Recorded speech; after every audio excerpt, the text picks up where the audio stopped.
서머나 교회의 사자에게 편지하라. 처음이며 마지막이요 죽었다가 살아나신 이가 이르시되, 내가 네의 환난과 궁핍을 알거니와 실상은 네가 부요한 자니라. 자칭 유대인이라 하는 자들의 비방도 알거니와 실상은 유대인이 아니요 사탄의 회당이라. 너는 장차 받을 고난을 두려워하지 말라. 볼지어다 마귀가 장차 너희 가운데에서 몇 사람을 옥에 던져 시험을 받게 하리니 너희가 10일 동안 환난을 받으리라. 네가 죽도록 충성하라. 그리하면 내가 생명의 관을 네게 주리라. 귀 있는 자는 성령이 교회들에게 하시는 말씀을 들을지어다. 이기는 자는 둘째 사망의 해를 받지 아니하리라. 오늘 말씀은 소아시아의 7교회 중에 하나님이 두 번째 교회에게 주시는 편지인데요. 오늘의 주인공은 서머나교회입니다. 그런데 오늘 본문의 서머나교회는요, 정말 특별한 교회입니다. 왜냐? 우리가 어제 묵상한 에베소 교회 같은 경우는 주 40년 후부터 교회들 중에 가장 중심이 되고 으뜸이 되는 형님교회가 됐고, 사도 바울의 직속 제자였기 때문에 말씀 실력이 정말 탁월했던 교회입니다. 그래서 니골라당 같은 이단들이 교회에 들어왔어도 힘을 한번 써보지 못했던 탁월한 교회가 바로 에베소 교회예요. 그런데 우리가 어제 말씀에서 본 게 뭡니까? 그 대단한 에베소 교회가요, 하나님께 엄청 혼났습니다. 물론 잘 혼나는 것도 영적 실력이기 때문에 이것도 에베소 교회의 대단함이지만, 그렇게 대단한 에베소 교회도 하나님 앞에서는 자격 미달이었습니다. 그런데 정말 신기한 게 뭔지 아십니까? 오늘 말씀의 서머나 교회는요, 하나님께 책망을 들은 게 한 개도 없습니다. 이 교회는 오직 칭찬만 받은 교회예요. 그러니까 우리가 큐티를 한다는 것은, 어제는 에베소 교회를 보면서 왜 혼이 나는지도 봐야 되지만 오늘은 서머나 교회를 통해서 왜 칭찬받는지도 봐야 되거든요. 그래서 오늘은 이들이 칭찬받은 이유를 좀 보려고 하는데요. 그러려면 일단 이 당시 서머나 교회가 어떤 상황이 있었는지 이걸 좀 봐야 됩니다. 이게 굉장히 중요하니까 잘 들어주시기 바랍니다. 일단 이 서머나 지역은 에베소에서 약 65km 정도 떨어진 도시인데요. 당시 에베소의 인구가 10만이었는데 이게 대도시에 해당하는 인구였거든요. 그런데 서머나도 이런 에베소에 필적하는 커다란 항구 도시였습니다. 그래서 지금은 여기가 터키 이즈밀이라고 불리는데, 지금 이곳이 터키에서는 이스탄불 그리고 수도 앙카라와 더불어서 3대 도시로 꼽힐 만큼 큰 도시예요. 지금도 큰 도시지만 그때도 컸다라는 거죠. 그런데 이곳이 영적으로 정말 어두웠던 이유가 뭐냐면, 이곳이 전 세계 신전들이 다 모인 우상의 도시였다는 겁니다. 그래서 바로 이 서머나에 제우스, 아폴론, 아프로디테, 이 시벨레 같은 헬라의 신전들이 전부 모여 있었는데, 이들이 수많은 신들 중에서 가장 충성했던 신이 뭔지 아십니까? 바로 그게 로마 황제라는 신이에요. 이곳은 유독 로마 황제에 대한 충성심이 대단했는데요. 어느 정도였냐? 주 26년에 로마가 티베리우스 황제의 신전을 만들기 위해서 11개 도시를 놓고 심사를 하거든요. 그런데 이때 가장 열광적으로 신전을 원하면서 가장 충성스러운 도시로 뽑힌 게 바로 이 서머나예요. 그런 이유로 서머나에서 최초의 황제 숭배가 시작됐고, 나중엔 여기가 황제 숭배의 중심이 되면서 모든 신전을 총괄하는 본부가 된 겁니다. 그런데 여러분, 실권을 쥐고 있는 황제를 이렇게 사랑하면 일어나는 일이 뭐겠습니까? 황제 입장에서는 이 서머나가 나를 신으로 섬기면서 너무 충성스럽게 섬겨주니까 이쁠 거 아닙니까? 그래서 황제가요, 이 도시의 경제적인 혜택을 몰아주었고, 그 덕분에 서머나에 사는 사람들은요, 황제의 은총 덕분에 먹는 걱정 자체를 안 하고 살았습니다. 그러니까 여기는요, 황제 덕분에 지상 천국을 경험했던 도시예요. 그러니까 신으로 섬기고도 남죠. 그런데 바로 이런 곳에 기가 막히게도 하나님만 섬기는 교회와 성도들이 여기에도 있었던 거예요. 그런데 어떻게 이런 곳에 교회가 있냐라고 할 때 가장 유력한 학설이 뭐냐면, 에베소에서 파송된 제자들을 통해 이 서머나의 성도와 교회가 생겼다고 보는 게 그게 유력합니다.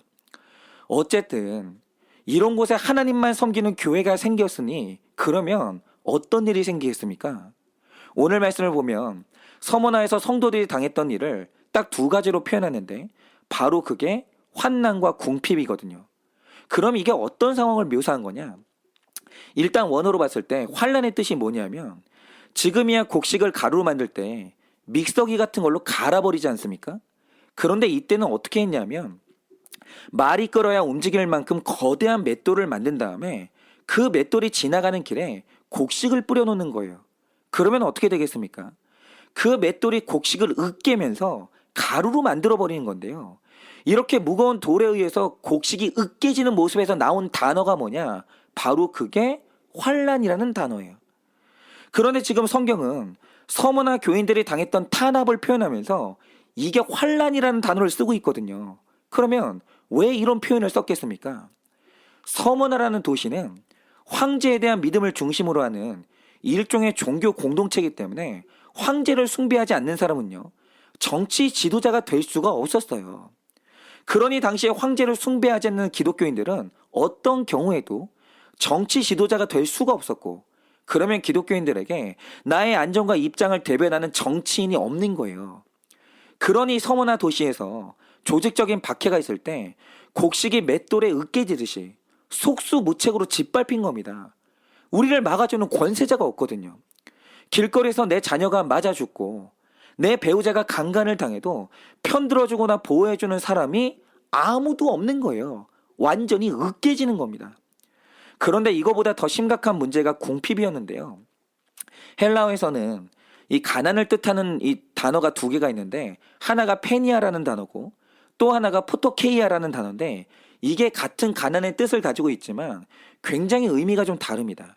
일단 페니아의 경우에 먹는 걱정은 없는데 먹고 나면 저축할 게 없고 남는 게 없는 정도. 그러니까 생존은 가능한 가난을 페니아라고 불렀는데 포토케이아는요 이게 아닙니다. 아예 먹을 게 없어서 구걸을 해야 되는 절대 가난을 의미하는 게 포토케이아예요. 그런데 오늘 성경이 서머나 성도들의 가난을 표현하면서 쓴 단어가 뭐냐? 그게 바로 포토케이아예요. 그러니까 서머나의 주민들이 황제를 숭배하지 않는 성도들에게 조직적인 탄압을 하는 것도 고통스러운데 그것보다 더 심각한 문제가 뭐였냐라고 하면 이 땅에서는 장사도 못하게 하고 더불어서 돈을 가져와서 먹을 걸 사려고 해도 교회 다닌다고 하면요 팔지를 않는 거예요. 매매를 못하게 하는 겁니다. 한마디로 밥줄을 끊어버리는 거예요. 그래서 서머나의 기독교인들은 단순히 황제가 아니라 하나님을 믿는다는 이유 때문에 극심한 가난과 배고픔에 시달린 겁니다. 그런데 오늘 하나님께서 이렇게 고통받는 성도들에게 편지를 보내는데 보내신 편지의 내용이 뭡니까? 9절에 이렇게 말씀하십니다. 내가 내 환난과 궁핍을 알거니와 실상은 내가 부유한 자니라. 이렇게 말씀하시는 거예요. 나를 대면하는 이 땅의 권력자도 없고 아예 밥 한 끼를 사 먹을 돈도 없는데 나를 상대해주는 사람이 없는데 그런데 하나님은 이들을 보고 네가 진짜로 부유하다 이러시는 겁니다. 그러면 이렇게 말씀하시는 이유가 뭡니까? 우리가 바로 여기서 구속사의 가치관에 눈을 떠야 되는데요. 정말 요즘처럼 하루아침에 누군가는 주식으로 떼돈을 벌고 갑자기 아파트 한 채가 몇십억씩 뛰는 세상에서 살다 보면 사람들이 진짜 돈에 미치거든요. 그런데 이런 분위기에서요. 누가 갑자기 야 돈이 전부가 아니야. 돈보다 더 중요한 게 있어. 이런 말 하잖아요. 그러면 사람들이 그 말을요. 초등학생이나 하는 순진한 말로 여기면서 우습지도 않게 듣습니다. 그러면서 실상은 돈이 최고고 돈을 벌 수 있다고 하면 어떤 것도 포기할 수 있는 사람들이 생겨나는데 하나님이요. 돈을 최고로 여기는 생각만큼 싫어하는 불신이 세상에 없는 거예요. 왜입니까? 여러분 세상에서 하나님과 경쟁할 수 있는 가장 강력한 우상이 바로 돈인데요. 여러분 이 돈의 위력이 어느 정도인지 아십니까? 돈이 주는 만족과 안정감에 취하다 보면 돈이 사람을요 생각으로 미혹하게 되는데 결국 어떻게 미혹하는지 아십니까? 이 돈으로요 구원도 살 수 있다고 믿게 되는 거예요. 그 증거가 뭔지 아십니까? 당시 헬라 사람들은 사람이 죽으면 꼭 그 시신에 돈을 넣어줬거든요. 그런데 시신에 돈 넣는 이유가 뭔지 아십니까? 죽어서 천국에 가려면 반드시 배를 타야 되는데 헬라 사람들은 그때 돈이 있으면 천국 가는 배를 탈 수 있다라고 믿었던 거예요. 그러니까 돈을 가지고 천국 가는 배를 살 수 있다는 거죠. 그리고 지금도 대만에 가면 부적을 태워서 하늘에 날리는 행사를 하는데 사실 그 부적이 가상화폐거든요. 그러니까 실제 돈으로 가상화폐 같은 부적을 산 다음에 그걸 하늘로 날리는 겁니다. 그런데 이것도 가격이 다 다르거든요. 그런데 여러분, 왜 굳이 가상화폐 같은 부적을 하늘로 날리는지 아십니까? 이 돈을 하늘에 날리면 먼저 죽은 가족이나 조상이 하늘에서 그 돈으로 훨씬 더 좋게 살 수 있다고 믿는 거예요. 그러니까 이 땅에서는 단돈 100원이라도 돈은 반드시 자기 역할을 하기 때문에 하늘에서도 돈이 자기 역할을 한다라고 믿는 거예요. 돈이 그만큼 사람을 미치게 만드는 겁니다. 그런데 여러분, 이 믿음이요, 교회 안에는 없는 줄 아십니까? 제가 가만히 보면 부자들 중에서 교회에서 봉사나 헌신도 없고 회개의 적용도 없는 분인데 또 주일마다 교회를 열심히 나와서는 헌금을 하는 거예요. 그런데 정말 그때 하는 헌금이요, 거액의 헌금을 하시는 분들이 있습니다. 그런데 여러분, 헌금을 그렇게 열심히 하는 이면에 무슨 생각이 있는지 아십니까? 내 현실에서 돈은 반드시 자기 역할을 하거든요. 돈을 많이 쓰면 쓸수록 그 돈이 나를 갑으로 만들어줍니다. 큰 소리치게 만드는 거예요. 그래서 돈 쓴 사람은요, 내가 쓴 돈의 액수만큼 자신감이 생겨요. 내 마음대로 조종할 수 있는 게 많아지는 거예요. 그러니까 이 돈이 영적인 세계에서도 통할 거라고 생각하는 거예요. 내가 교회에서 한 섬김이 없고 헌신도 없고 회개의 적용도 없지만 헌금을 많이 했으니 그 돈이 하늘에서도 반드시 자기 역할을 할 걸로 믿는 거예요. 저 천국에 내가 돈을 냈으니 내 자리 하나쯤 있겠지, 이거 믿는 겁니다. 그리고 내가 낸 헌금이요, 나로 하여금 무의식적인 자신감을 주는 거예요. 왜냐? 내가 쓴 돈은 반드시 흔적을 남기고 그 돈이 나를 대접받게 해줬거든요. 그리고 로마 황제는 돈 쓰는 사람에게 그런 대접을 해줬습니다. 그런데 여러분, 하나님 나라에서는 그건 어림도 없습니다. 물론 이 땅에서 돈을 어떻게 벌고 어떻게 쓰냐의 문제는 진짜 영적인 문제가 맞아요. 그런데 수입과 지출이라는 것은 내 영적 상태를 측정하는 하나의 도구일 뿐이지 내가 회개하지 않고 내가 변하지 않는데 돈이 내 영원한 운명에 영향을 미칠 수 있냐라고 하면 그럴 가능성은 0.1%도 없습니다. 제가 정확히 말씀드리지만 하나님 나라에서 가장 값진 것은 순종밖에 없고 믿음밖에 없어요. 돈은요, 천국에서 완벽한 쓰레기예요. 그리고 이 땅의 돈은 단 한 푼도 천국에는 못 가지고 들어갑니다. 그러니 기독교인이시면 죽은 사람의 시신에 돈 쓰는 이상한 일 하지 마시고 살아있는 부모님께 돈 다 쓰시고 살아있는 가족들이 그냥 그 돈 가지고 맛있는 거 사드세요. 왜요? 하나님 나라에서 돈으로 살 수 있는 건 모래 한 알도 없거든요. 천국에서는요, 돈 쓸 일이 없습니다. 그래서 일어난 일이 뭡니까? 나중에 라오디게아 교회를 보면 하나님이 그들을 책망하시면서 얼마나 충격적인 말을 하시냐면요, 나는 네가 역겨워서 토하고 싶다고 하시거든요. 그런데 놀라운 건 그들이 부자예요. 헌금을 엄청나게 많이 했습니다. 그러니까 이게 말해주는 게 뭐겠습니까? 하나님이 나를 평가할 때 돈은 고려의 대상이 아니라는 거예요. 하나님이 고려하시는 건 사랑과 충성과 회개밖에는 없는 거예요. 그런데 라오디게아 교회가 돈이 많은데 그 삶에 하나님이 원하시는 게 하나도 없는 거예요. 그래서 들은 평가가 뭡니까? 요한계시록 3장 17절에서 이렇게 말씀하십니다. 내가 말하기를 나는 부자라 부유하여 부족한 것이 없다 하나 내 곤고한 것과 가련한 것과 가난한 것과 눈먼 것과 벌거벗은 것을 네가 알지 못하는도다, 이러십니다. 하나님 눈에는 그 부자들이 가난해 보이는 거예요. 왜냐? 하나님 나라에서 쓸데가 없는 돈은 정말 많이 가지고 있지만 하나님이 보시기에 정말 값어치 있게 보는 회개의 적용이 하나도 없는 거예요. 그런데 하나님이 볼 때 서문학교의 성도들은 이 평가가 완전히 뒤집어지는 겁니다. 9절을 보면 내 환난과 궁핍을 내가 알거니와 실상 너는 부유한 자니라, 이러시는 겁니다. 그래서 소아시아의 7교회 중에 칭찬받은 교회가 2개밖에 없는데 그 중 하나가 바로 이 서문학교예요. 여러분, 그러면 그들은 왜 부자입니까? 그런 환난과 궁핍 속에서도 그들이 죽도록 충성했는데 예수님이 그들에게 약속 하나를 주시거든요. 그게 뭐죠? 8절을 보시면 서머나 교인들에게 나타나신 예수님이 자신을 소개하는데 이렇게 소개하십니다. 처음이며 마지막이요 죽었다가 살아나신 이렇게 표현합니다. 다시 말해 예수님도 환난과 궁핍이 있었지만 죽도록 충성한 끝에 죽었다가 살아나셨거든요. 그런데 이 예수님하고 가장 닮은 사람들이 누군가? 그게 서문학교의 교인들인 거예요. 그런데 이런 예수님의 정체성을 오늘 서머나 성도들에게 말씀하셨다라는 거죠. 그러면 이 말 뜻이 뭐겠습니까? 나를 닮은 너희들이 내가 죽었다가 살아났듯이 서머나교의 성도 너희들도 나와 똑같은 날이 온다라는 거예요. 왜? 서머나교의 성도들이 예수님과 닮았거든요. 죽도록 충성하는 자에게는 예수님에게 일어나는 종말의 사건이 내 사건이 되는 거예요. 그런데 제가 오늘 본문에서 가장 심각하게 보는 사람들이 있는데요. 바로 그게 자칭 유대인들이거든요. 그런데 여러분, 이들이 왜 심각한지 아십니까? 사실 이방인들이 성도들을 핍박하는 건 그럴 수 있습니다. 그런데 서머나교의 성도들이 진짜 힘들었던 이유가 뭐냐면 자칭 유대인이라는 사람들이 성도들을 미혹하기 시작하는데 어떻게 미혹했는지 아십니까? 야, 나도 하나님 믿는 사람이야. 아니 오히려 내가 하나님을 너보다 더 오래 믿었어. 우리 집은 4대째 신앙이야. 그런데 너처럼 꽉 막힌 신앙생활은 잘못된 거야. 너는 시대에 적응을 못하고 있는 거야. 나 봐. 황제도 섬길 수 있고 하나님도 섬길 수 있는 거야.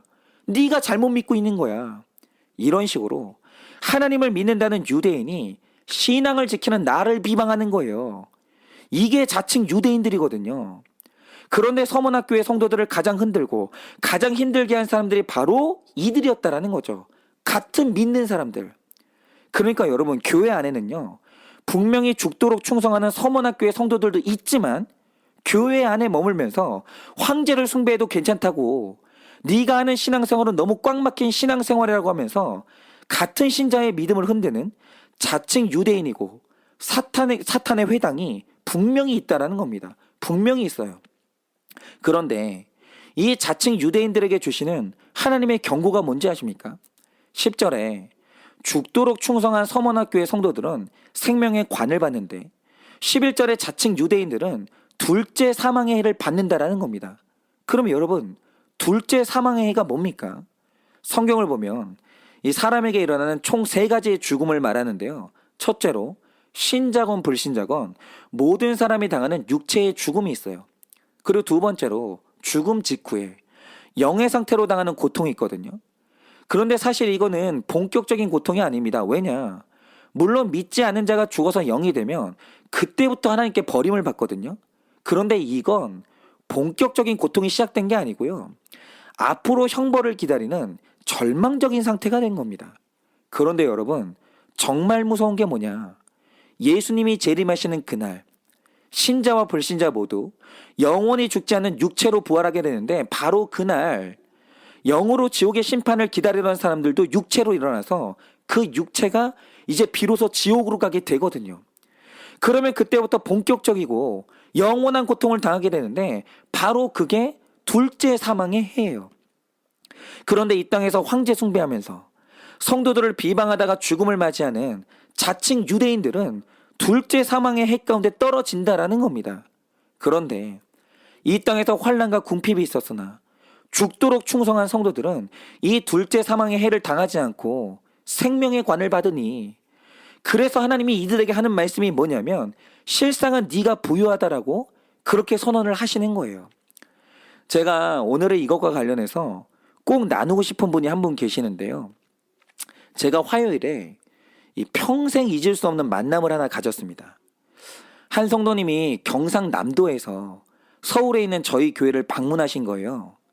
그런데 그분이 이날 당일날 돌아가셔야 되는 분이기 때문에 새벽 5시에 일어나서 저에게 오신 다음에 불과 3시간 남짓 만나고 다시 그 먼 길을 돌아가신 거예요. 그러면 여러분, 이분이 이 먼 길을 왜 오셨는지 아십니까? 이분에게 자녀가 3명이 있는데 남편분은 알코올 중독이고 지금 3년 넘게 일을 안 하고 계세요. 집안에 누워 계십니다. 그러니 아내분이 막내를 들쳐왔고 지금까지 일해가지고 가족을 먹여 살렸는데 여러분, 그러니 이혼을 안 하고 싶겠습니까? 이분 표현에 의하면 이 지옥 같은 구덩이에서 나올 수만 있다면 너무 이혼이 하고 싶다라는 거예요. 그래서 실제로 추진도 했었는데 그러다가 우연히 구속사의 말씀을 소개받으면서 이분이 이혼을 취소하고 이때까지 힘겹게 이 가정을 지키면서 살아내신 거예요.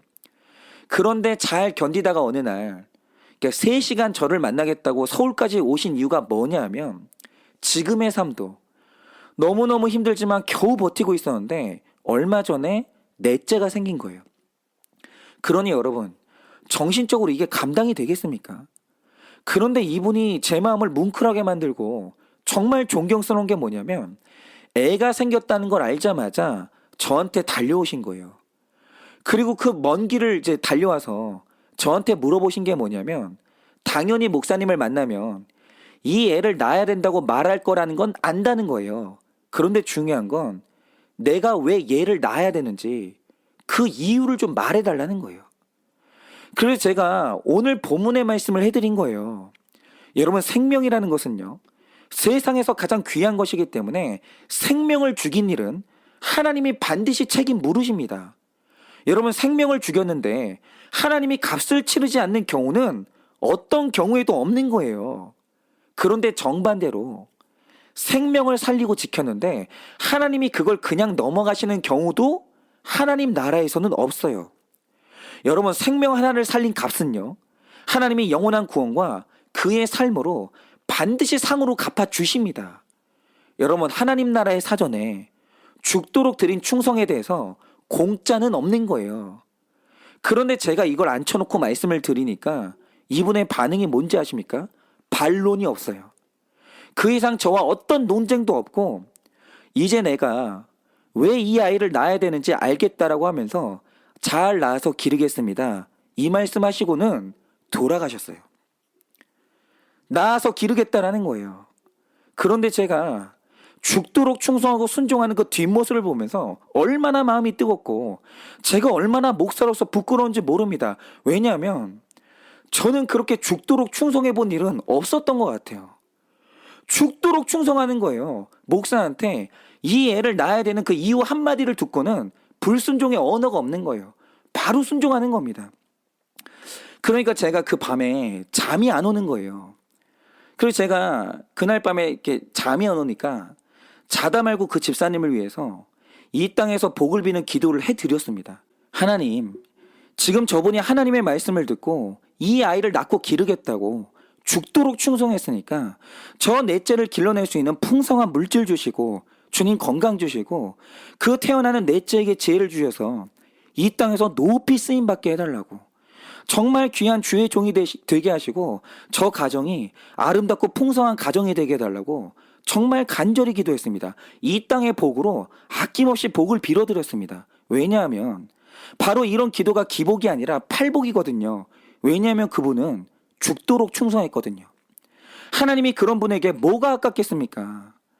여러분, 제가 요즘은요, 내가 진짜 큐티 목회하기를 잘했다는 생각이 드는데, 왜냐하면 이렇게 말씀대로 충성하는 분들을 만나는 이 영광을 얻는 거예요.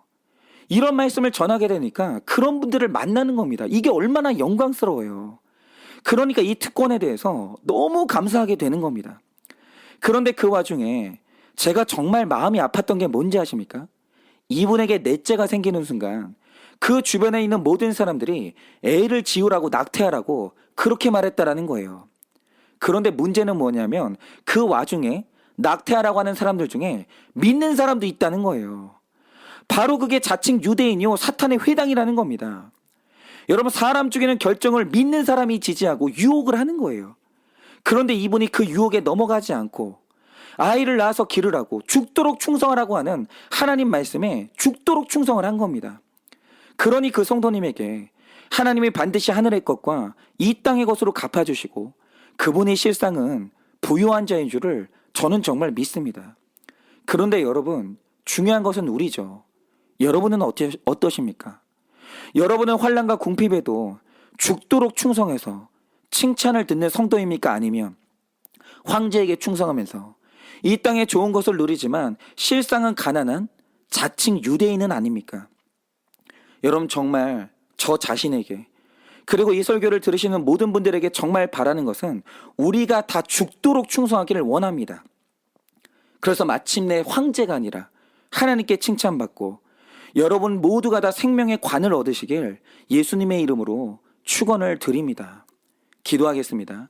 하나님, 정말 어제에 이어서 오늘도 이 말씀을 무겁게 받습니다. 하나님, 나는 정말 하나님 말씀에 죽도록 충성하는 참된 신자입니까? 하나님, 제가 어제 한 성도님을 만났습니다.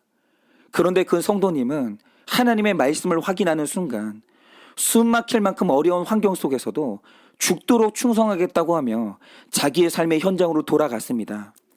하나님이 반드시 그 삶에 상 주실 것과 그 영원한 생명을 책임지실 것을 저는 믿습니다. 하나님, 그런데 제 안에는 그런 믿음이 없습니다. 하나님, 어찌하면 좋습니까? 하나님, 오늘 간절히 소원하는 것은 저 또한 하나님께 죽도록 충성하는 믿음 주시기를 원합니다. 이 땅에서 환난과 궁핍 가운데서도 주님께 죽도록 충성하기를 원합니다.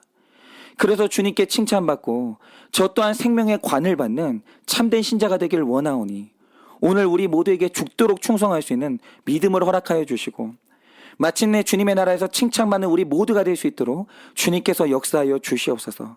그렇게 우리 모두에게 이 서머나교회 성도들처럼 참되게 살아갈 수 있는 믿음과 힘을 주실 것을 믿사오며 살아계신 예수님 이름 받들어 기도드립니다. 아멘.